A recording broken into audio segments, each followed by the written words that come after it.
Oh, Piglet, I can't wait to review this movie.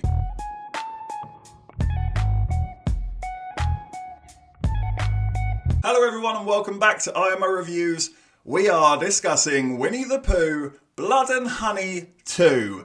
Yes! The absolute cinematic masterpiece of last year has finally got its sequel, and I was lucky enough to get round to seeing it, and I was not disappointed. For those of you who don't know, Winnie the Pooh, Blood and Honey was my favourite bad movie of last year, to a point that I managed to pick it up on DVD. Saw plenty of terrible movies last year.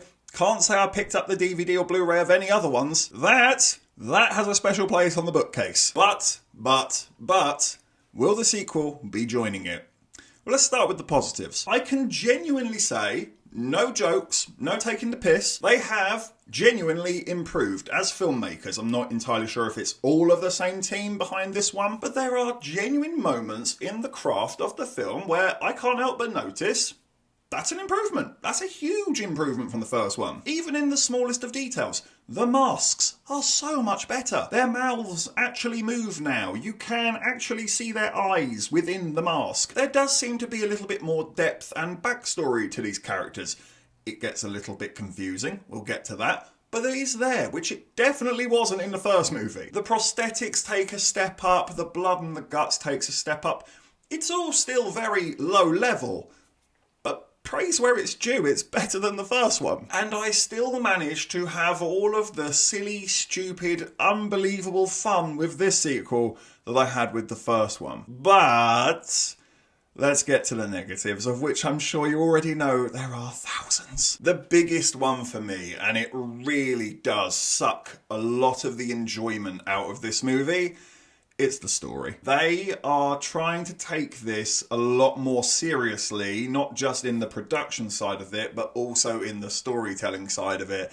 And I think that's where you got this horribly wrong. Nobody, absolutely bloody nobody, is going to pay money to watch Winnie the Pooh, Blood and Honey and expects an interesting, gripping story. We want it to be as stupid as possible, as hilarious as possible, and as bloody as possible. Tick those three boxes and we will be very satisfied. What we definitely don't want is what felt like 2 bloody hours of terrible actors, poorly written dialogue, trying to perform genuinely serious, dramatic scenes with each other. Fuck me, I wanted to put my head through a brick wall after about 30 minutes of it. I'm sure it really wasn't 2 hours, but it felt like 2 hours because no one here can act, no one here can write, none of the story is actually interesting or makes a lot of sense in the first place. In fact, it kind of rewrites the setup that the first one gives you to some degree. You have terrible actors and you have terrible writing, and yet that's what you think is what's going to hold this movie up?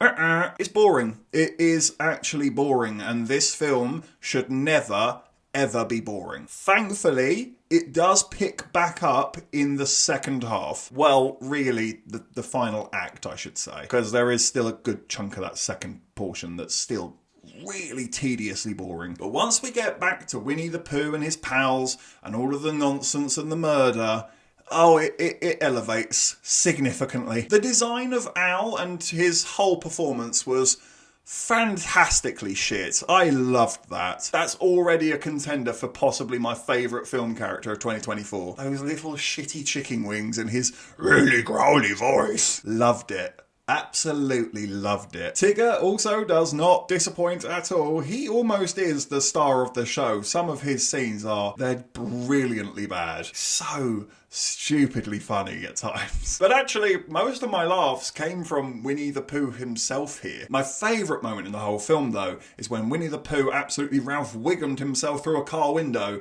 and Christopher Robin shrieks like a little girl. Outstanding. I do strangely think that the first one is better. It's worse made, but it is funnier and it's simpler and it will give you what you actually want from this franchise. Whereas the second one, you are going to be bored for a good hour of it, absolutely. So I'm going to give Winnie the Pooh, Blood and Honey 2 a 1 out of 10. Yeah, despite its improvements, unfortunately, I can't give it a higher score than that first movie. It's better in some regards, it's also worse in some regards. But I still personally would like a third part, but I just hope they listen to the fans, like me, drop the story, and just go hell for leather stupid. Please, can we please get Kanga and Roo into this? Because if we can, oh, there's so much joy to be had yet. I mean, what the hell do we do with Eeyore? How do we get a killer donkey with a detachable tail into the film? I don't know, but let's think about it and let's do it. Thank you for watching this review. Please be sure to hit that like button, hit the subscribe button if you haven't already, and please do hit the comment section as well. Have you seen Winnie the Pooh, Blood and Honey 2? What did you think about it? Let me know in the comment section below. And of course, if you haven't had enough of this crazy ginger, we can always click on these suggested videos right here and get yourself lost in an IMO wormhole. But if not, take care, and I look forward to seeing you on the next review.